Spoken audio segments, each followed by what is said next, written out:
할렐루야. 말씀의 은혜 받으시기 바랍니다. 말씀의 은혜 받으실 줄 믿습니다. 사랑하는 우리 본이 되는 교회, 또 현장에 참여하신 모든 성도님들, 또한 온라인으로 함께 예배 올려드리는 여러분들 가운데 예배의 은혜가 충만하게 가득하시길 주님의 이름으로 축복합니다.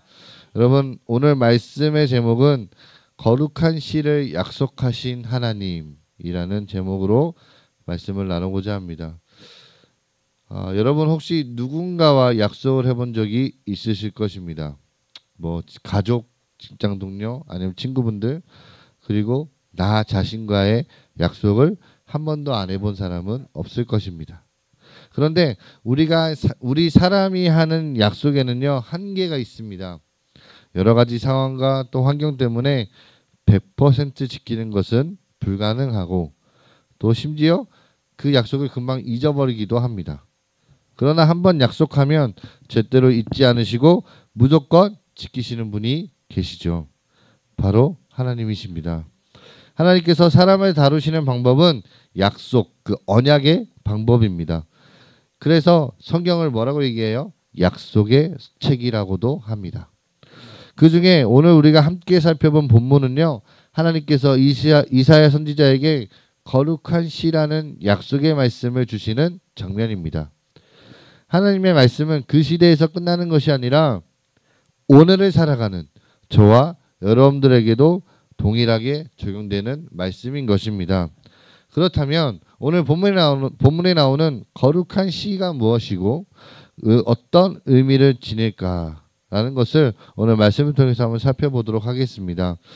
여러분, 이사야 선지자는요 BC 739년에서 680년에 우시야, 요담, 아하스, 히스기야 왕 시대에 약 50년간 활동했던 선지자입니다.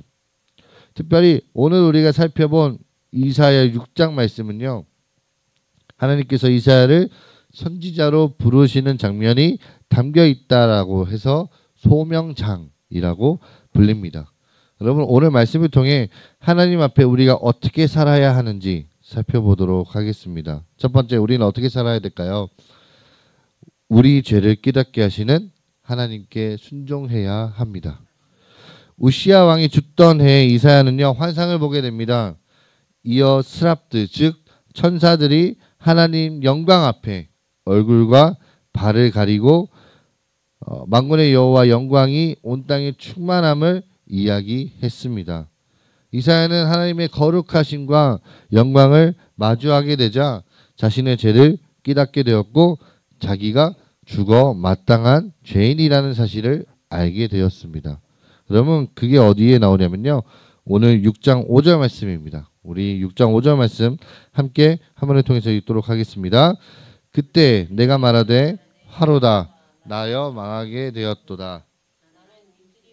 사람이요, 나는 입술이 부정한 백성 중에 거주하면서 만군의 여호와이신 왕을 배웠음이로다 하였더라. 아멘.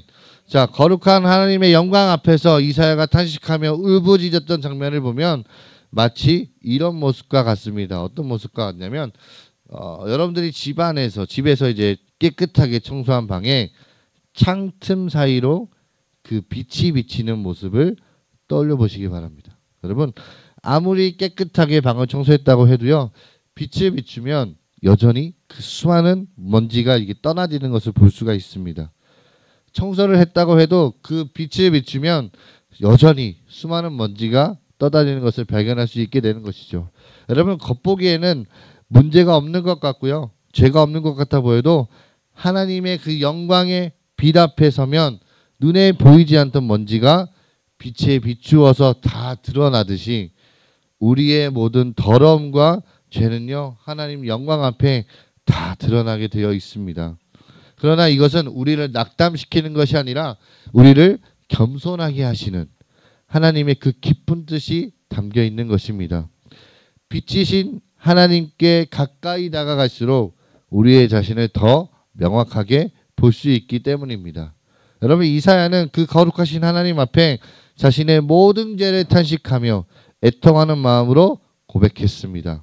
그러자 하나님은 제단 숯불을 이사야의 입술에 닿게 하시고 죄의 용서를 선언하셨습니다. 죄인을 다시 일으켜 세우시는 사랑과 은혜가 풍성하신 하나님의 모습인 것입니다. 이 모든 것을 경험한 뒤에 이사야는요, 주님을 위해서 사명을 감당하겠다라고 고백하게 되었습니다. 그 고백이 오늘 8절 말씀에 담겨 있는데요. 8절 말씀 함께 읽겠습니다. 다시 한번 읽겠습니다. 내가 또 주의 목소리를 들으니 주께서 이르시되 내가 누구를 보내며 누가 우리를 위하여 갈꼬 하시니 그때 내가 이르되 내가 여기 있나이다 나를 보내소서 하였더니. 아멘. 사랑하는 여러분, 우리 안에 크고 작은 죄들을 깨닫게 하시는 하나님을 바라보시기 바랍니다. 우리의 모든 죄를 회개함으로 그분의 크고 놀라운 사랑을 경험하시기 바랍니다. 하나님의 사랑을 경험한 이사야는요, 이렇게 고백합니다. 내가 여기 있나이다 나를 보내소서 라는 이 놀라운 고백을 하게 됩니다. 이 고백은요, 앞으로 하나님의 영광을 드러내는 일에 자신의 모든 것을 바치겠다라는 결단이었습니다. 오늘 이 시간 하나님께서 영광의 빛을 비추시며 누가 우리를 위하여 갈꼬라고 말씀하십니다. 내가 여기 있나이다 나를 보내소서. 이 고백이 저 여러분의 믿음의 고백이 되시길 주님의 이름으로 축복합니다. 두 번째, 우리는 어떻게 살아가야 될까? 두 번째는요, 신실하신 하나님의 약속을 신뢰해야 합니다. 하나님께서 자신의 모든 것을 바쳐 헌신하기로 결단한 이사야가 하나님의 명령에 귀를 기울였습니다. 그런데 예상하지 못한 방향으로 이야기가 전개가 됩니다. 보통 하나님께서 선지자를 세우시고 부르시고 이제 사명을 주실 때는요, 이스라엘의 회복과 번영을 약속해 주시는 것에 초점이 맞춰져 있습니다. 근데 반면 이사야에게 주시는 명령을 살펴보면 백성들이 들어도 깨닫지 못할 것이고 보아도 알지 못할 것이므로 그들의 마음을 둔하게 하며 귀가 막히고 눈이 감기게 하라 라고 말씀하십니다. 그 말씀이 9절과 10절 말씀에 나오는데요. 9절과 10절 말씀 한 번 더 읽겠습니다. 9절과 10절입니다. 여호와께서 이르시되 가서 이 백성에게 이르기를 너희가 듣기는 들어도 깨닫지 못할 것이요 보기는 보아도 알지 못하리라 하여 이 백성의 마음을 둔하게 하며 그들의 귀가 막히고 그들의 눈이 감기게 하라. 염려하건대 그들이 눈으로 보고 귀로 듣고 마음으로 깨닫고 다시 돌아와 고침을 받을까 하노라 하시기로. 아멘. 여러분, 그러나 이 말씀은요, 역설적인 표현으로 이사야가 감당할 사역의 결과가 어떤 것인지를 보여주는 것입니다. 여러분, 바로 백성들의 마음이 완고하기 때문에 이사야가 하는 사역이 힘들고 어려울 것이라는 것을 보여주시면서 변화되지 않는 백성들의 냉담한 반응과 거절에 흔들리지 않는 확고한 마음으로 하나님만을 바라고 순종하라라는 깊은 뜻이 담겨 있습니다. 이 답답한 마음으로 이사야가 하나님께 어느 때까지니까 라고 호소하며 하나님께 여쭈니까 하나님께서 뭐라고 하면 대답하십니까? 성읍들을 황폐하며 주민이 없으며 가옥들에게는 사람이 없고 이 토지는 황폐하게 되며 여호와께서 사람들을 멀리 옮기셔서 이 땅 가운데 황폐한 곳이 많을 때까지니이다. 많을 때까지니라 라고 말씀하십니다. 여러분, 하나님께서 장차 다가올 심판의 모습으로 성읍들을 황폐하게 되고 사람들은 포로로 끌려가는 멸망의 모습을 보여주신 것입니다. 그리고 실제로 BC 586년 예루살렘이 바벨론에 의해 함락되면서 이 예언의 말씀이 이루어집니다.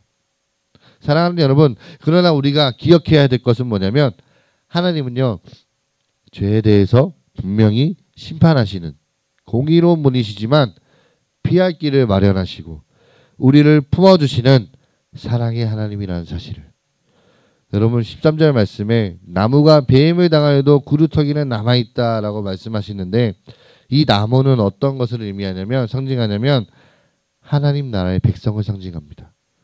결국 이 말씀은요, 자신의 백성을 회복시키겠다라는 하나님의 선하신 뜻을 보여주는 약속의 말씀입니다.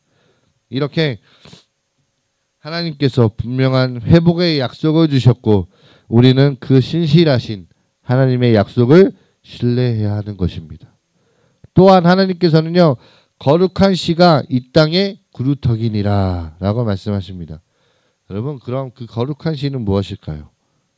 한번 알아보겠습니다. 마지막 세 번째입니다. 거룩한 씨의 열매가 되어 하나님의 사랑을 전해야 합니다. 여러분, 13절 말씀은요, 절망과 소망이 함께 공존하는 말씀입니다. 말씀을 보시면 그 중에 10분의 1이 아직 남아있을지라도 이것도 황폐하게 될 것이나 라고 말씀합니다. 여러분, 13절의 앞부분은요, 하나님의 심판, 하나님 심판의 그 심각성을 보여주고 있는 것입니다. 분명히요. 바로 백성들이 10분의 1도 남아있지 않을 것이고 이들조차도 황폐하게 될 것이다 라는 완전한 멸망을 예고하는 것입니다. 나무를 베어낸 뒤 그 그루터기마저 불태워버린 숲과 같을 것입니다. 여러분, 말씀을 계속 보시면 밤나무와 상수리나무가 배임을 당하여도 그 그루터기는 남아있는 것과 같이 거룩한 씨가 이 땅의 그루터기니라 하시더라 라고 말씀합니다. 그러나 이어지는 말씀에서는요, 시들어 죽은 것 같은 그루터기에서도 싹이 나올 수 있듯이 완전한 황폐함이 그들을 덮칠 것이지만 약속으로 관계를 맺은 하나님과 그의 백성은 절대로 끊어질 수 없다라는 것을 보여줍니다. 여러분, 지금부터 오늘 말씀의 가장 핵심을 설명하도록 하겠습니다. 여러분, 거룩한 씨가 무엇이냐? 그렇게 해서 거룩한 씨가 무엇이냐? 하나님 나라 회복의 기초가 되는 존재를 상징하는 표현입니다. 다시 말씀드릴게요. 거룩한 씨는요, 하나님 나라 회복의 기초가 되는 존재를 상징하는 표현입니다. 그래서 장차 이 땅에 오실 예수 그리스도를 상징하는 것입니다. 하나의 씨앗이 땅에 심겨 뿌리가 형성되고 이어서 줄기, 잎사귀, 꽃, 열매가 차례대로 나오는 것처럼 예수님께서 우리를 위해 거룩한 씨앗이 되셔서 우리와 같은 인간의 몸으로 이 땅에 심기셨습니다. 그리고 우리의 모든 죄를 대속하기 위함으로 고난당하시고 십자가에 죽으셨습니다. 그 죽음으로 끝난 것이 아니라 부활하심으로 꽃을 피워서 하나님 나라 회복을 이루셨습니다. 예수님으로 하나님의 나라가 회복되고 그 열매로 하나님을 믿는 성도가 나타나게 되었습니다. 우리가 바로 예수 그리스도라는 거룩한 씨의 열매라는 것입니다. 그렇다면 우리가 열매로서 우리에게 주어진 사명이 무엇일까요? 바로 거룩한 씨이신 예수 그리스도를 우리 가정과 직장 등 우리 주변에 증거하는 것입니다. 말씀을 정리하도록 하겠습니다. 하나님의 부르심의 이사야는요, 자신의 모든 죄를 고백하여 하나님의 자비하심으로 용서받고 내가 여기 있나이다 나를 보내소서라는 믿음의 고백으로 순종했습니다. 또한 신실하신 하나님의 약속을 신뢰하며 선지자로서 맡겨진 사명을 잘 감당하였습니다. 오늘 이 시간 하나님께서 저와 여러분들을 부르고 계십니다. 우리는 이 부르심에 어떻게 반응해야 될까요? 우리의 죄를 깨닫게 하시는 하나님께 이사야와 같이 순종으로 반응하고 예수 그리스도라는 그 거룩한 씨의 약속을 신뢰하시기 바랍니다. 더 나아가서 우리의 가정과 직장뿐만 아니라 소망이 없어 보이는 모든 곳에서 예수님을 전하는 여러분들이 되시길 바랍니다. 약속의 하나님과 늘 동행하며 그분의 영광을 위해서 살아가시는 여러분들이 되시길 주님의 이름으로 축복합니다.